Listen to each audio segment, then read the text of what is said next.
तो आज सुनते हैं बृहस्पतिवार व्रत की कथा। तो एक बार बोलिए प्रेम से विष्णु भगवान की जय, लक्ष्मी माता की जय। की प्राचीन समय की बात है। भारतवर्ष में एक राजा राज्य करता था। वह बड़ा प्रतापी और दानी था। वह नित्य गरीबों और ब्राह्मणों की सेवा सहायता करता था। वह प्रतिदिन मंदिर में भगवान दर्शन करने जाता था, लेकिन यह उसकी रानी को अच्छा न लगता। न वह व्रत करती और न ही किसी को एक पैसा दान में देती। राजा को भी ऐसा करने से मना किया करती। एक समय की बात है कि राजा शिकार खेलने वन को चले गए। घर पर रानी और दासी थी। उस समय गुरु बृहस्पति साधु का रूप धारण कर राजा के दरवाजे पर भिक्षा मांगने आए। साधु ने रानी से भिक्षा मांगी तो वह कहने लगी, हे साधु महाराज, मैं इस दान और पुण्य से तंग आ गई हूँ। आप कोई ऐसा उपाय बताए जिससे यह सारा धन नष्ट हो जाए और मैं आराम से रह सकूं। साधु रूपी बृहस्पति देव ने कहा, हे देवी, तुम बड़ी विचित्र हो। संतान और धन से भी कोई दुखी होता है। अगर तुम्हारे पास अधिक धन है तो इसे शुभ कार्यों में लगाओ, जिससे तुम्हारे दोनों लोक सुधरे। परंतु साधु की इन बातों से रानी खुश नहीं हुई।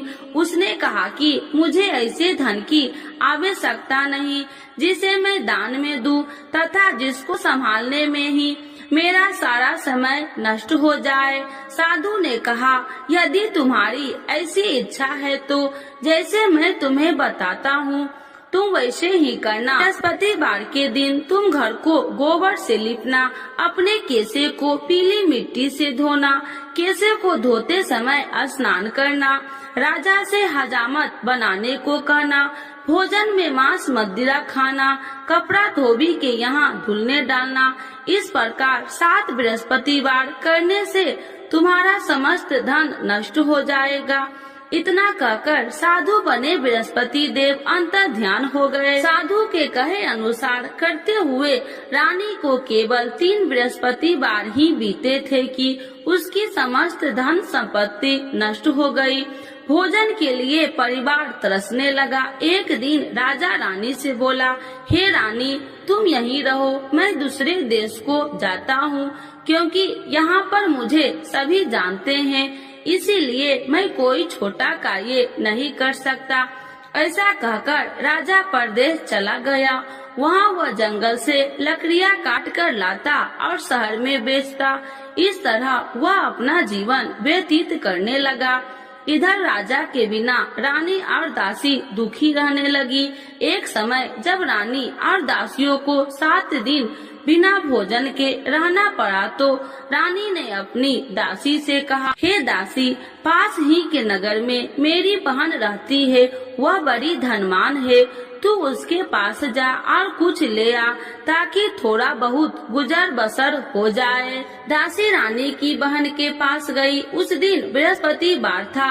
रानी की बहन उस समय बृहस्पतिवार की कथा सुन रही थी।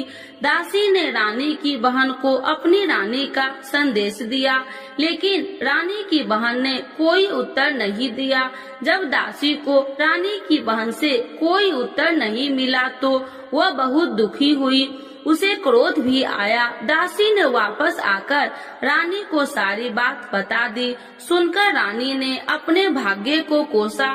उधर रानी की बहन ने सोचा कि मेरी बहन की दासी आई थी, परंतु मैं उससे नहीं बोली, इससे वह बहुत दुखी हुई होगी। कथा सुनकर और पूजन समाप्त कर वह अपनी बहन के घर गई और कहने लगी, हे बहन, मैं बृहस्पतिवार का व्रत कर रही थी, तुम्हारी दासी गई, परंतु जब तक कथा होती है तब तक न उठते हैं और न ही बोलते हैं, इसीलिए मैं नहीं बोली। कहो दासी क्यों गई थी? रानी बोली, बहन, हमारे घर अनाज नहीं था। ऐसा कहते कहते रानी की आंखें भर आई। उसने दासियों समेत भूखा रहने की बात भी अपनी बहन को बता दी। रानी की बहन बोली, बहन देखो, बृहस्पति देव भगवान सबकी मनोकामना पूर्ण करते हैं। देखो शायद तुम्हारे घर में अनाज रखा हो। यह सुनकर दासी घर के अंदर गई तो वहाँ उसे एक घड़ा अनाज का भरा मिल गया। उसे बड़ी हैरानी हुई क्योंकि उसे एक बर्तन देख लिया था। उसने बाहर आकर रानी को बताया। दासी रानी से कहने लगी, हे रानी, जब हमको भोजन नहीं मिलता तो हम व्रत ही तो करते थे, इसीलिए क्यों न इनसे व्रत और कथा की विधि पूछ ली जाए, हम भी व्रत किया करेंगे। दासी के कहने पर रानी ने अपनी बहन से बृहस्पतिवार व्रत के बारे में पूछा। उसकी बहन ने बताया, बृहस्पतिवार के व्रत में चने की दाल और मुनक्का से विष्णु भगवान का केले की जड़ में पूजन करे तथा दीपक जलाए, पीला भोजन करे तथा कथा सुने। इससे गुरु भगवान प्रसन्न होते हैं, मनोकामना पूर्ण करते हैं। व्रत और पूजन की विधि बताकर रानी की बहन अपने घर लौट आई। रानी और दासी दोनों में निश्चय किया कि बृहस्पति देव भगवान का पूजन जरूर करेंगे। 7 रोज बाद जब बृहस्पतिवार आया तो उन्होंने व्रत रखा। घुड़सार में जाकर चना और गुड़ बिन लाई तथा उसकी दाल से केले की जड़ तथा विष्णु भगवान का पूजन किया। अब पीला भोजन कहाँ से लाए? दोनों बड़ी दुखी हुई, परंतु उन्होंने व्रत किया था, इसीलिए बृहस्पति देव भगवान प्रसन्न थे। एक साधारण व्यक्ति के रूप में वे दोनों थालों में सुंदर पीला भोजन लेकर आए और दासी को देकर बोली, हे दासी, यह भोजन तुम्हारे लिए और तुम्हारी रानी के लिए है, इसे तुम दोनों ग्रहण करना। दासी भोजन पाकर बहुत प्रसन्न हुई। उसने रानी को सारी बात बताई। उसके बाद से वे प्रत्येक बृहस्पतिवार को गुरु भगवान का व्रत और पूजन करने लगी। बृहस्पति भगवान की कृपा से उनके पास धन हो गया, परंतु रानी फिर पहले की तरह आलस करने लगी। तब दासी बोली, देखो रानी, तुम पहले भी इसी प्रकार आलस करती थी, तुम्हें धन रखने में कष्ट होता था, इस कारण सभी धन नष्ट हो गया। अब गुरु भगवान की कृपा से धन मिला है तो फिर तुम्हें आलस होता है। बड़ी मुसीबतों के बाद हमने ये धन पाया है, इसीलिए हमें दान पुण्य करना चाहिए। अब तुम भूखे मनुष्य को भोजन कराओ, प्याव लगवाओ, ब्राह्मणों को दान दो, कुआं, तालाब, बावड़ी आदि का निर्माण कराओ, मंदिर, पाठशाला बनाकर ज्ञान दो, कुमारी कन्याओं का विवाह करवाओ, अर्थात धन को शुभ कार्यों में खर्च करो, जिससे तुम्हारे कुल का यश बढ़ेगा तथा स्वर्ग की प्राप्ति हो और पितृ प्रसन्न हो। दासी की बात मानकर रानी शुभ कर्म में करने लगी, उसका यश फैलने लगा। एक दिन रानी और दासी आपस में विचार करने लगी कि जाने राजा किस दशा में होंगे, उनकी कोई खोज खबर भी नहीं है। उन्होंने श्रद्धा पूर्वक गुरु बृहस्पतिवार भगवान से प्रार्थना की, राजा जहाँ कहीं भी हो शीघ्र वापस आ जाए। उधर राजा परदेश में बहुत दुखी रहने लगा। वह प्रतिदिन जंगल से लकड़ियाँ बीन कर लाता और उसे शहर में बेचकर अपने दुखी जीवन को बड़ी कठिनता से व्यतीत करता। एक दिन दुखी हो अपनी पुरानी बातों को याद करके वह रोने लगा और उदास हो गया। उसी समय राजा के पास बृहस्पति देव साधु के भेष में आकर बोले, हे लकड़हारे, तुम इस सुनसान जंगल में किस चिंता में बैठे हो, मुझे बतलाओ। यह सुन राजा के नेत्रों में जल भर गया और साधु की वंदना कर राजा ने अपनी संपूर्ण कहानी सुना दी। महात्मा दयालु होते हैं। वे राजा से बोले, हे राजा, तुम्हारी पत्नी ने बृहस्पति देव के प्रति अपराध किया था, जिसके कारण तुम्हारी यह दशा हुई। अब तुम चिंता मत करो, भगवान तुम्हें पहले से अधिक धन देंगे। देखो, तुम्हारी पत्नी ने बृहस्पतिवार का व्रत प्रारंभ कर दिया है। अब तुम भी बृहस्पतिवार का व्रत करके चने की दाल व गुड़ जल के लोटे में डालकर केले का पूजन करो। फिर कथा कहो या सुनो, भगवान तुम्हारी सब मनोकामनाओं को पूर्ण करेंगे। साधु की बात सुनकर राजा बोले, हे प्रभु, लकड़ी बेचकर तो इतना पैसा भई नहीं बचता जिससे भोजन के उपरांत कुछ बचा सकूं। मैंने रात्रि में अपनी रानी को व्याकुल देखा है। मेरे पास कोई साधन नहीं जिससे उसका समाचार जान सकूं। फिर मैं कौन सी कहानी कहूँ, यह भी मुझको मालूम नहीं। साधु ने कहा, हे राजा, मन में बृहस्पति भगवान के पूजन व्रत का निश्चय करो, वे स्वयं तुम्हारे लिए कोई राह बना देंगे। बृहस्पतिवार के दिन तुम रोजाना की तरह लकड़ियाँ लेकर शहर में जाना। तुम्हें रोज से 2 गुना धन मिलेगा, जिससे तुम भली भांति भोजन कर लोगे तथा बृहस्पति देव की पूजा का सामान भी आ जाएगा। धीरे धीरे समय व्यतीत होने पर फिर बृहस्पतिवार का दिन आया। राजा जंगल से लकड़ियाँ काटकर शहर में बेचने लगा। उसे उस दिन और 2 दिनों से अधिक धन मिला। राजा ने चना गुड़ आदि लाकर बृहस्पतिवार का व्रत किया। उस दिन से उसके सभी कलेश दूर हुए। परंतु जब अगले गुरुवार का दिन आया तो वह बृहस्पतिवार का व्रत करना भूल गया। इस कारण बृहस्पति भगवान नाराज हो गए। उस दिन उस नगर के राजा ने विशाल यज्ञ का आयोजन किया था तथा अपने समस्त राज्यों में घोषणा करवा दी कि सभी मेरे यहाँ भोजन करने आवे, किसी के घर चूल्हा न जले। इस आज्ञा को जो न मानेगा उसको फांसी दे दी जाएगी। राजा की आज्ञा अनुसार राज्य के सभी वासी राजा के भोजन में सम्मिलित हुए, लेकिन लकड़हारा कुछ देर से पहुंचा, इसीलिए राजा को उसको अपने साथ महल में ले गए। जब राजा लकड़हारे को भोजन करा रहे थे तो रानी की दृष्टि उस खूंटी पर पड़ी जिस पर उसका हार लटका हुआ था। उसे हार खूंटी पर लटका दिखाई नहीं दिया। रानी को निश्चय हो गया कि मेरा हार इस लकड़हारे ने चुरा लिया है। उसी समय सैनिक बुलाकर उसको जेल में डलवा दिया। लकड़हारा जेल में विचार करने लगा कि जाने कौन से पूर्व जन्म के कर्म से मुझे यह दुख प्राप्त हुआ है। आज जंगल में मिले साधु को याद करने लगा। तत्काल बृहस्पति देव साधु के रूप में प्रकट हो गए और कहने लगे, अरे मूर्ख, तूने बृहस्पति देवता की कथा नहीं की, इसी कारण तुझे यह दुख प्राप्त हुआ है।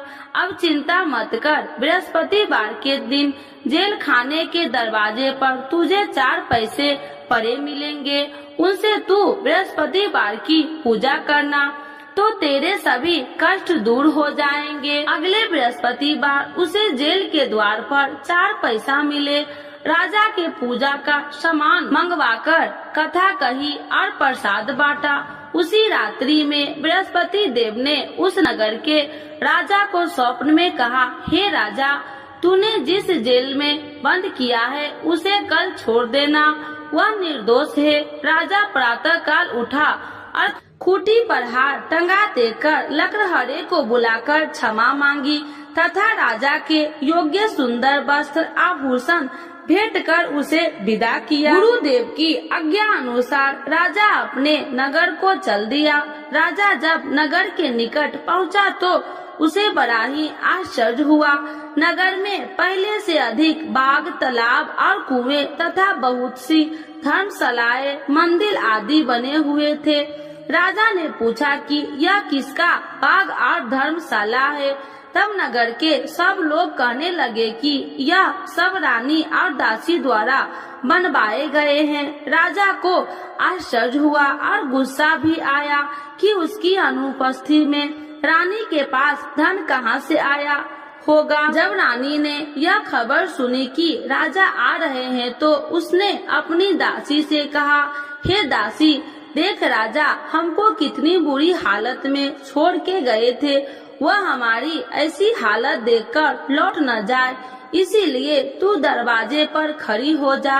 रानी की आज्ञा अनुसार दासी दरवाजे पर खड़ी हो गई और जब राजा आए तो उन्हें अपने साथ महल में लिवा आई।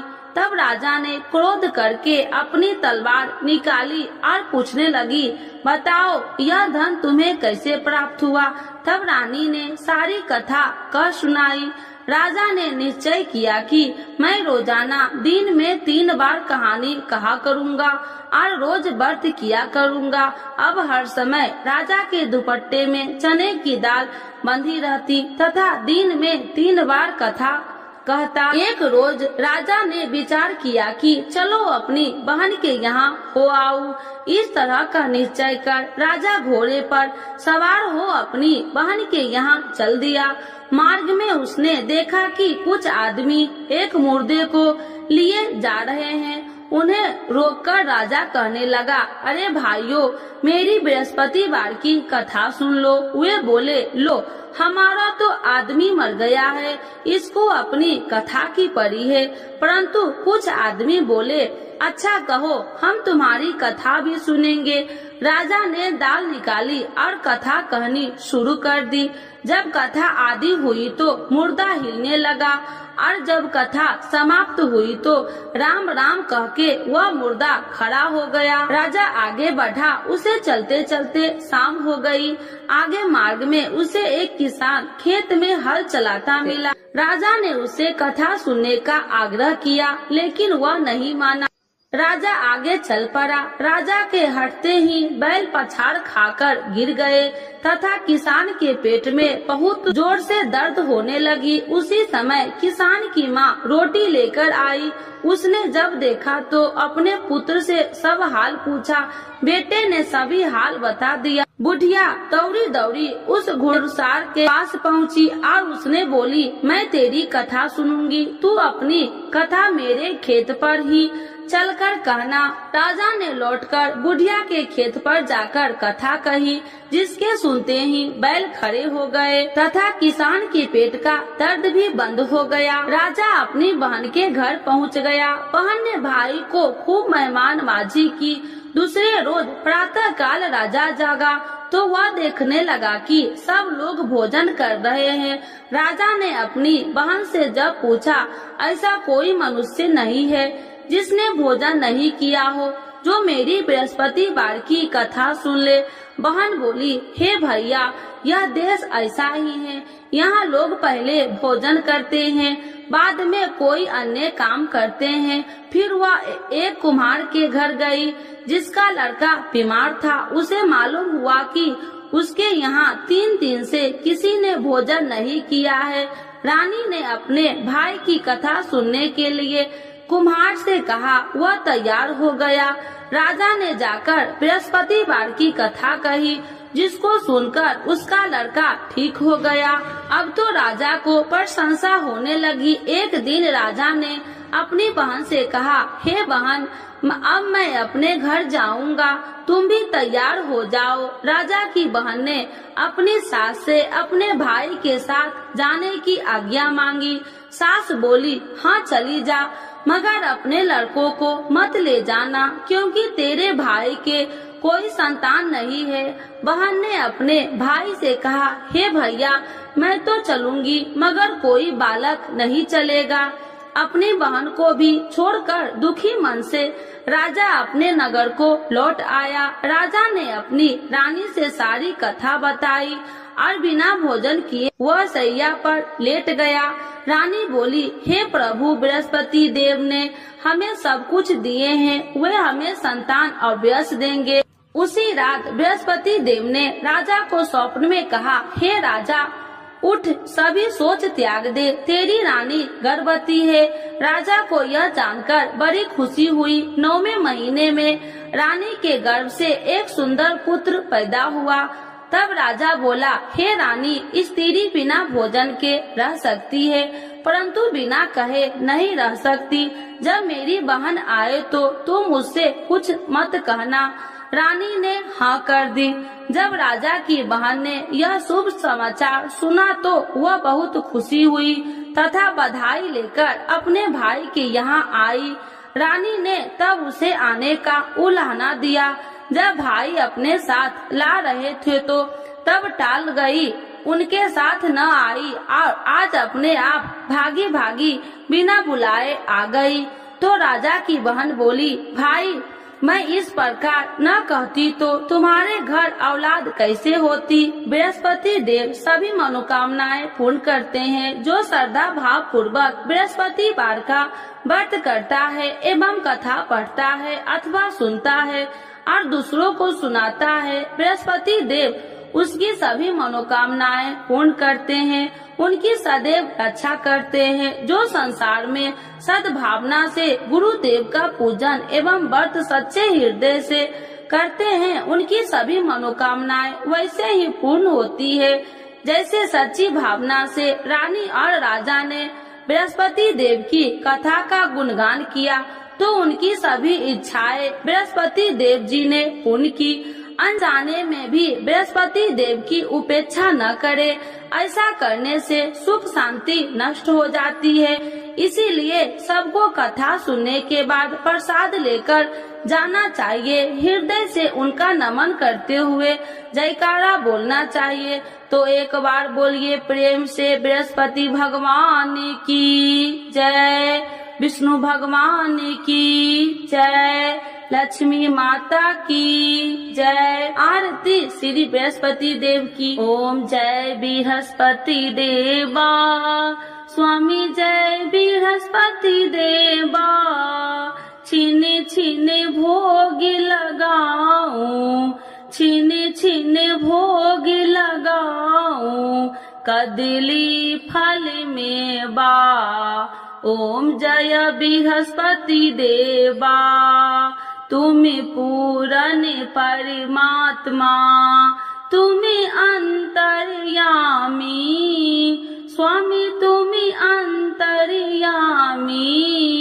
जगत पिता जगदीश्वर, जगत पिता जगदीश्वर, तुम सबके स्वामी। ओम जय बृहस्पति देवा, चरणामृत निज निर्मल, सब पातक हरिता, स्वामी सब पातक हरिता।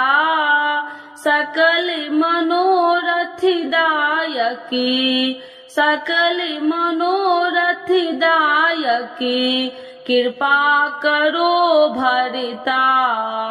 ओम जय बृहस्पति देवा, तन मन धन अर्पण कर, जो जन शरण पड़े, स्वामी जो जन शरण पड़े।